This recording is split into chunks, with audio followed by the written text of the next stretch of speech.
नमस्कार। गायत्री ज्योतिष केंद्र में आप सभी लोगों का स्वागत है। आप लोगों के लिए हमेशा ही ज्योतिष शास्त्र से जुड़ी हुई महत्वपूर्ण जानकारी के एपिसोड समय-समय पर प्रसारित करते रहते हैं।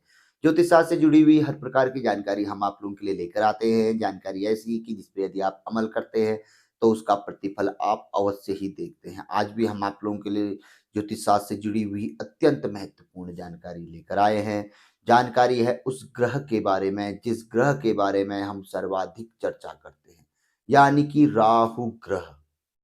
आज हम आप लोगों के लिए राहु ग्रह के लिए वह उपाय बताएंगे जो उपाय कुंडली विश्लेषण के पश्चात जिस व्यक्ति में राहु ग्रह की पीड़ा होती है, तो उसे हम बताते हैं कि आप इस उपाय को भी कर सकते हैं। इससे भी राहु ग्रह आपको चमत्कारिक प्रतिफल देंगे, शुभ फल भी प्राप्त करवाएंगे और साथ में यदि भयंकर अशुभ पीड़ा दे रहे हैं तो उसका शमन अवश्य ही होगा।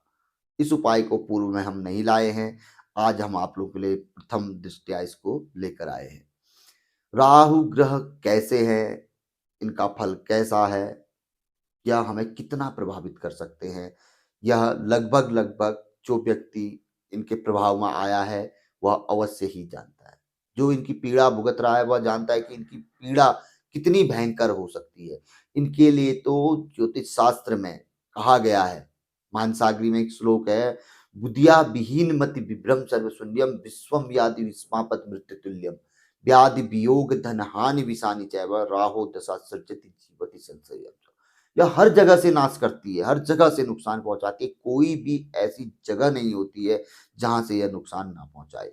और अंतिम स्टेज इस दशा की क्या रहती है कि अगर व्यक्ति देखता ही नहीं है राहु ग्रह की ओर और लगे रहता है, अपना प्रतिदिन गुज़ार रहा है बिना कुछ किए हुए, कोई उपाय नहीं कर रहा है, कोई समाधान नहीं कर रहा है, तो जीवति ससह्यम च यह जीवन पर भी संकट पैदा कर देती है। यानी कि व्यक्ति मृत्यु के बारे में तक सोचने लगता है। तो आप देखते होंगे बहुत से लोग जो अपनी जीवन लीला को समाप्त कर लेते हैं। कहीं न कहीं ऐसा भी देखा जाता है राहु ग्रह का उनमें बहुत ज़्यादा प्रभाव रहता है। राहु ग्रह इस स्टेज में लेकर आने वाले एकमात्र ग्रह हैं। तो हमेशा राहु ग्रह को अपने अनुकूल ही बनाए रखना चाहिए। जन्मपत्रिका अवश्य दिखा लेनी चाहिए कि राहु ग्रह बैठे कहाँ पर है। अगर सही भाव में बैठे हैं तो फिर जीवन भर के लिए निश्चिंत हो जाइए। खराब भाव पर बैठे हैं तो जानकारी ले लीजिए कि भाई पीड़ा हो रही है तो कब-कब पीड़ा आएगी, कैसे आएगी, क्या उपाय करना चाहिए कि पहले से ही जो उपाय कुछ ऐसे होते हैं यदि हम उनको कर रहे होते हैं या चल रहे होते हैं, तो उनकी जो आए, ना आए, तो वो अपना समान फल, अच्छा फल देते रहेंगे। पूरे खराब फलों से छोटे फल में तब्दील करेंगे या बचाएँगे, शुभ फल में वृद्धि करेंगे। तो हमेशा शनि, राहु, केतु या ऐसे जो ग्रह हमारी जन्म पत्रिका में खराब स्थिति में आ जाते हैं, कारक होते हैं, तो उन्हें अवश्य अपने अनुकूल बनाए रखना चाहिए। जीवन बड़ा आसान चलता है। अगर इस चीज़ को देखते हैं, तो ये समझ लीजिए कि ये मात्र एक ऐसा साधन है जो 100% समस्याओं का मात्र अगर 10% अगर हम इस करते हैं, देखते हैं, तो 100% समस्याएँ हमारी चली जाती है। वरना अगर हम इस ओर नहीं देखते हो 100% आनी ही आनी है, आएँगी ही आएँगी, हो सकता है उनमें वृद्धि हो। ये अपनी समझ की बात है। यदि हम पहले से ही सतर्क रहेंगे, तो बड़ी से बड़ी परेशानियों से बच जाएँगे। ये बचाने वाले सिर्फ़ और सिर्फ़ हमारे ग्रह हैं, हमारी जन्म पत्रिका है। तो बात करते हैं राहु ग्रह के बारे में। राहु ग्रह को और केतु ग्रह को विष रूपी ग्रह कहा गया है, यानी कि ज़हर रूपी ग्रह कहा गया है।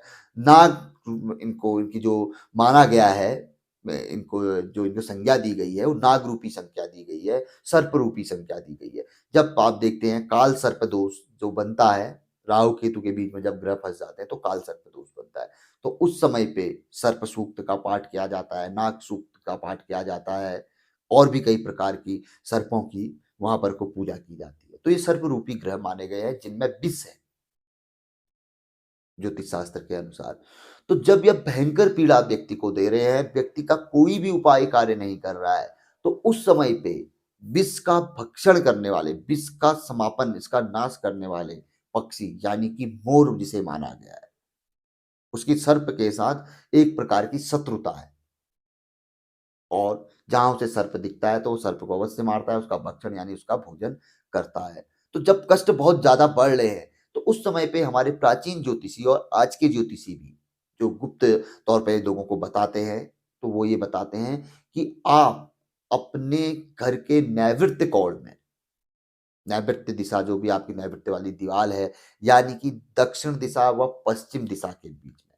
पश्चिम दिशा शनि की होती है व दक्षिण दिशा नवग्रह मंडल में मंगल की होती है, और जो बीच का कोण होता है नैऋत्य कोण, वह राहु का होता है। तो उस दिशा में उन दोनों के बीच में आप मोर की कोई फोटो, भोजन करते हुए वाली फोटो मिल जाए तो बहुत बढ़िया है, या मगन है जिसमें वो पूरा पंख फैलाए रहता है, वो मिल जाए, वो और उसके बाद तो ठीक है। वैसे जो हम लोगों को बताते हैं कि अगर भोजन करते हुए अगर मोर की फोटो मिल रही है तो इसे आप, जो कि शीशा, जो कांच जो हम बताते हैं राहु के अनुकूल होता है, उसकी फ्रेमिंग, उसका फ्रेम बनाकर ब्लू, नीले या भूरे रंग की, जो राहु ग्रह का प्रिय रंग है, उसकी पट्टी, जो चारों ओर से फ्रेम बनता है उस कलर की पट्टी आदि, ब्लू कलर या ब्राउन कलर की पट्टी शीशे में, उस फोटो को शुक्रवार की शाम को या बुधवार की शाम को भी लगाया जा सकता है, सोमवार की शाम को भी लगाया जा सकता है, अपने नैऋत्य कोण में लगाएं।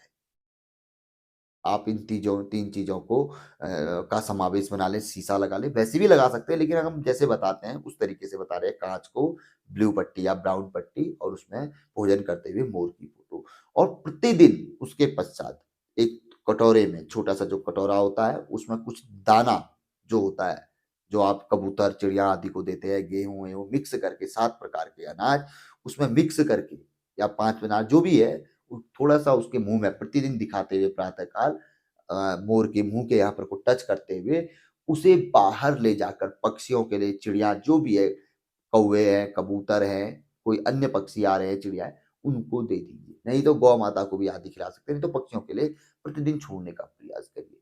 अरे आप देखेंगे, क्योंकि हमने ये ढेर सारे, यानी कि हज़ारों लोगों को बताया है, तो इतना चमत्कारिक प्रतिफल इसका देखने में आता है कि आदमी विश्वास नहीं करता। खुद करता है 18-20 दिन के बाद फ़ोन, गुरुजी लक्षण तो दिख रहे हैं, प्रभाव तो पड़ रहा है, कुछ न कुछ, भले ही वो हम रत्न पहन रहे हैं या वो है या उपाय है, लेकिन प्रभाव तो है, बिल्कुल है। और बहुत से लोगों को हम जैसे फ़ोन पे भी पूछ लेते हैं, बहुत से लोग ऐसा होता है कि भई कोई किसी की आर्थिक स्थिति नहीं होती है, बस गुरुजी हमें इतना ही जानना है, कोई रामबाण उपाय बता दीजिए, तो वहाँ पर को भी हम इस उपाय को बताते हैं।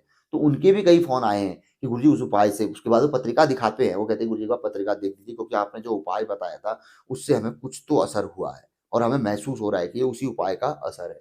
तो यहाँ तक प्रभावशाली है ये उपाय, बस करने पे बात है।